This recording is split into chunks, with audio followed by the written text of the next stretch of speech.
Some people don't punch you in the face. They punch you in the room. They make that little joke that everyone laughs at, except you. They interrupt you mid-sentence, and suddenly you're invisible. They imitate your voice, mock your idea, roll their eyes when you talk, and somehow you end up feeling like the problem for feeling hurt. And in that moment, in front of everyone, you feel something very old, that burning in your chest, that heat rising to your face, that split-second panic. Do I laugh? Do I defend myself? If I say something, will I look dramatic? If I say nothing, will I look weak? So you freeze, or you giggle nervously, or you make a self-deprecating joke to make them more comfortable while you quietly collapse inside. Carl Jung would say, this isn't just about rude people.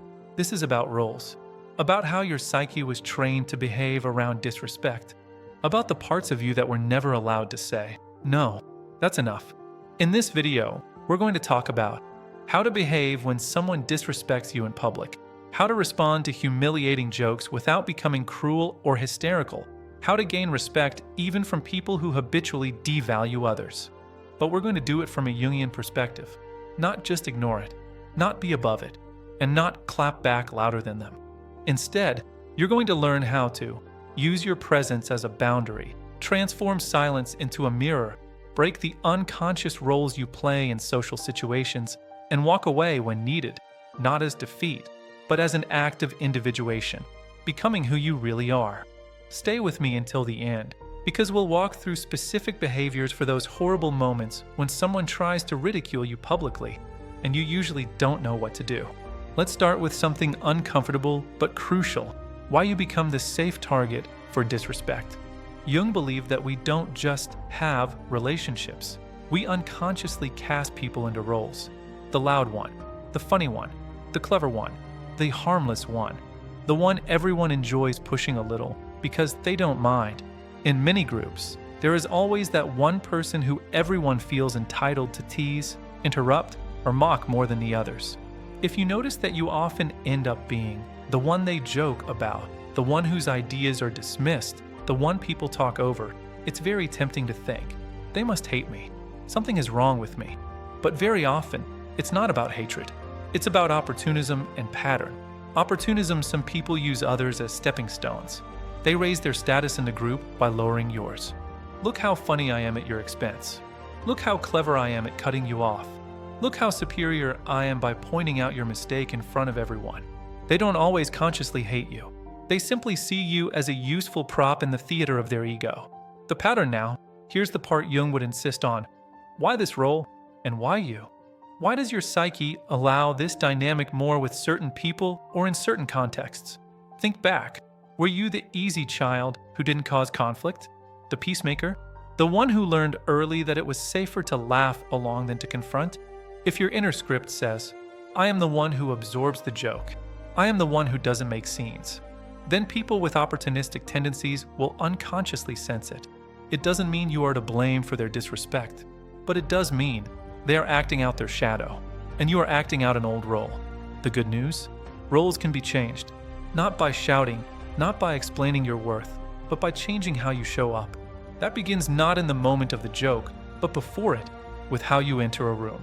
Before anyone disrespects you, before any joke, before any interruption, your body is already speaking. Jung saw the persona as the mask you present to the world. For many people, that mask says, I don't want to bother anyone. I hope no one notices me too much. I'll adapt, just tell me how to be. That shows up in small ways. Staying seated when someone important comes over to introduce themselves. Giving a limp handshake while your eyes drop to the floor. Laughing too quickly, too loudly, too often to prove you are nice and non-threatening. These details seem trivial. They're not. They communicate unconsciously. I am lower. You are higher. I will adjust. People who like to dominate sense that instantly. So let's change the script, Jung style. A different entrance next time you meet someone. Colleague, friend of a friend, even a family member. Try this. Stand up when they approach you. Don't greet from below. Standing says, I meet you as an equal. Lift your head.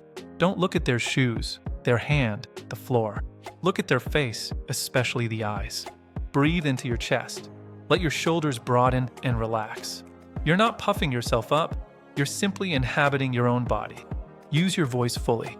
Say your hello or your name in a clear, grounded tone, not a half-apologetic murmur. You're not acting arrogant. You're allowing your persona to reflect a deeper truth. I exist. I am not beneath you. I am not above you. I am here. In Jungian terms, this is your persona serving the self, instead of serving your fear. Does this guarantee that no one will ever disrespect you? No, but it significantly reduces the chances of being instantly categorized as the one we can push around. And when someone still tries, you will already be standing differently inside. Stay with me, because now we'll move into the moments where disrespect actually happens, especially interruptions. Few things feel as erasing as being interrupted in front of others. You're mid-sentence. You're sharing a thought, and then, cut. Someone louder, faster, or more dominant jumps in and hijacks the conversation. Your body knows the feeling, your stomach tightens. Your thoughts scatter. You wonder, should I insist? Should I go quiet? Jung would say, that moment awakens an old complex, an emotional not linked to past experiences of not being heard. So you either collapse and let them talk over you, or you explode and later feel ashamed of your reaction. But there is a third way, a grounded return. The technique when someone interrupts you in a group. Try this. 1. Stop talking the moment they cut in. Don't fight over the sound. Let them have the noise. 2. Turn your head and look directly at them with a calm, steady gaze. Not furious, not wounded, just very present. 3. Let 1 or 2 seconds of silence stretch. In that silence, everyone feels the break. 4. Then say, in a calm tone, I'd like to finish what I was saying. Let me complete my thought. As I was saying, 5. And then you continue your sentence exactly from where you left. What is happening here psychologically? Your silence and gaze highlight the interruption without you having to lecture anyone. You reassert that your voice has value without begging or apologizing. You show the group a different story. I may be soft-spoken. I may be calm, but I am not someone you can erase. In Jungian language, you allow your inner warrior archetype to support your communication, not through aggression, but through unwavering presence. Ask yourself, what would it look like if I believe my words deserve to be completed? Start practicing that belief in small interruptions first, because now we'll go into one of the worst social situations, when you become the joke. Imagine this. You're with a group, colleagues, friends, family. Someone makes a joke about you. Your hairstyle, your accent, your weight, your idea, your way of talking. Everyone laughs. Maybe even you laugh automatically, even though the laughter hurts. These jokes are rarely innocent. They are often disguised attacks, envy disguised as humor, contempt disguised as just teasing, power disguised as lightness. Jung would call this a moment when the person's shadow leaks out in socially acceptable form. Instead of confronting their own insecurity, they throw it at you wrapped in a smile. So what do? Shouting will likely backfire. Shutting down will eat you from the inside. Here is a deceptively simple, deeply effective move. Make them repeat it. When the joke lands and people laugh, don't react immediately. Turn slowly toward the person who made the joke. With a neutral expression, say, "Sorry, I didn't catch that. Can you repeat it?" And then you wait. Why is this powerful? Because jokes of humiliation feed on momentum. They work because they're fast. They catch everyone off guard. No one has time to really hear the cruelty underneath. When you ask them to repeat it, several things happen. The speed dies. The group now watches them, not you. The person has to decide, am I really willing to say this again, slowly, directly to your face? Often, they won't. They'll mumble, change the subject, or say, "Oh, forget it. It doesn't matter." And in that moment, without raising your voice, you've done something very Jungian. You held up a mirror. You forced their shadow out of the dark and into the light of consciousness. Their joke is no longer a funny moment. It's clearly exposed as an attack. If they do repeat it, you can choose your response. A simple, calm, interesting what you find funny. Or even just a silent stare, letting the discomfort sit on them, not you. You don't have to deliver a perfect comeback. Your presence is the comeback. Remember this line, disrespect thrives in speed and fog. It dies in clarity and slowness. By making them repeat the joke, you slow everything down so the truth can be seen. And speaking of truth, let's talk about a more subtle tactic. What to do when someone is trying very hard to hook you emotionally. When they want a reaction, break the script. There are people who don't feel alive unless they are stirring something in others. They poke, they provoke, they make side comments, all to get you angry, defensive, over-explaining, or embarrassed. Why? Because as long as you are reacting, they don't have to face their own emptiness. Jung would say these people are possessed by a complex, a living cluster of energy that feeds on attention and drama. If you accept the role they offer, the outraged one, the humiliated one, the crazy overreactor, you're stepping into their story. So here is a simple, almost playful way to refuse the role. Answer with something completely off script. They make a cutting remark. Wow, that idea was bold. You could say, by the way, do you know a good coffee place around here? Or, I've been thinking about changing my haircut. What do you think of short hair? Done with calm, not sarcasm.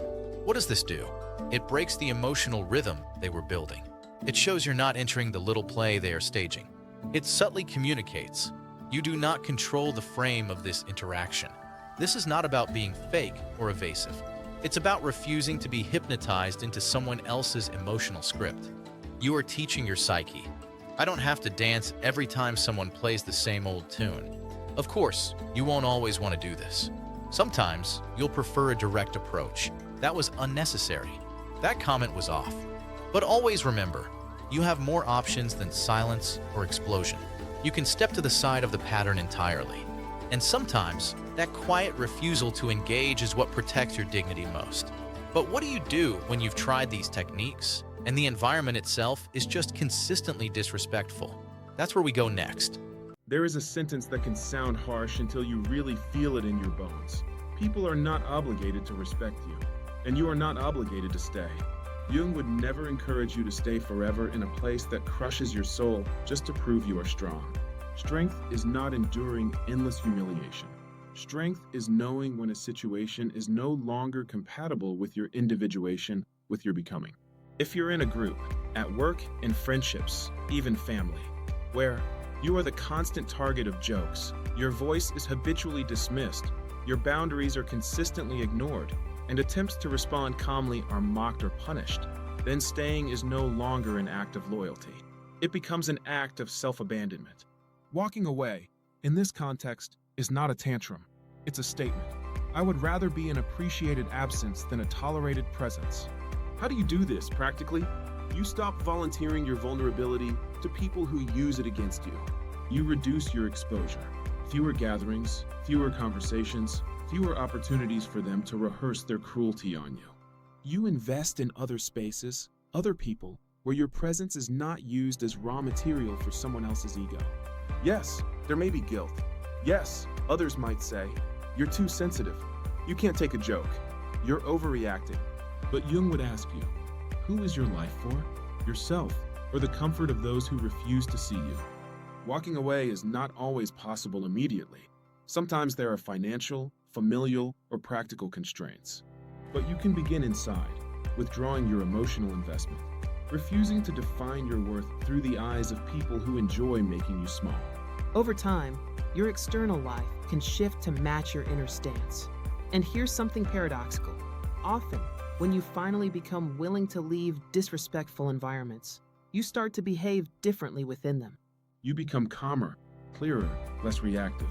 You stop auditioning. Sometimes that alone changes the dynamic. Sometimes it doesn't. Either way, you are no longer trapped. We started this journey talking about public disrespect, jokes, interruptions, passive-aggressive comments. We looked at techniques, standing up and meeting people as an equal, holding a steady gaze when interrupted, making harmful jokes be repeated, answering provocations by breaking the script, walking away when necessary.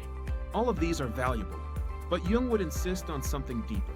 Until you change the inner attitude you hold toward yourself, these techniques will feel like costumes you put on for a performance. True respect, the kind that doesn't crack every time someone smirks at you, starts when you shift from this inner posture. Please don't hurt me. To this, I will no longer hurt myself by staying where I am constantly diminished. Every time you laugh at a joke that actually wounds you, Swallow your voice when you are interrupted. Over-explain your choices to people who only want to judge.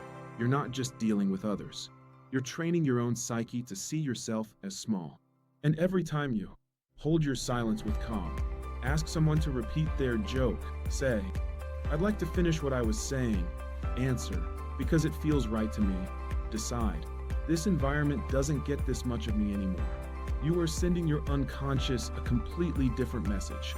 I am on my own side now. I am not perfect, but I am not disposable. I will not keep offering myself to dynamics that crush me. That, in Jungian terms, is the beginning of individuation. You stop living as the child who needed to survive at all costs, and you begin to live as the adult who can choose. If you've listened this far, there is probably at least one person, one group, one room that came to your mind. Someone who interrupts you, someone who ridicules you, someone who pretends it's all just fun while your body tightens every time. I'm not here to tell you exactly what to do with that relationship, but I will leave you with this question. If I truly believed I deserved respect, what would I do differently the next time this happens? Not what your fear would do, not what your anger would do, what your deepest, most honest self would do. Maybe it's a calm stare. Maybe it's asking them to repeat the joke. Maybe it's saying, "Don't interrupt me." Maybe it's leaving the room. Maybe, one day, it's leaving the entire story. Whatever it is, that is where your work begins. Not with them, with you. Because the moment you stop cooperating with your own humiliation, the world you tolerate starts to change. And that is far more powerful than any clever comeback you could deliver in the moment. You don't have to be brutal. You don't have to become cold. You just have to become someone who is no longer willing to trade self-respect for belonging in the wrong places. Stand up. Look people in the eye. Let silence be your ally. Let your no be real. And when you must, have the courage to walk away.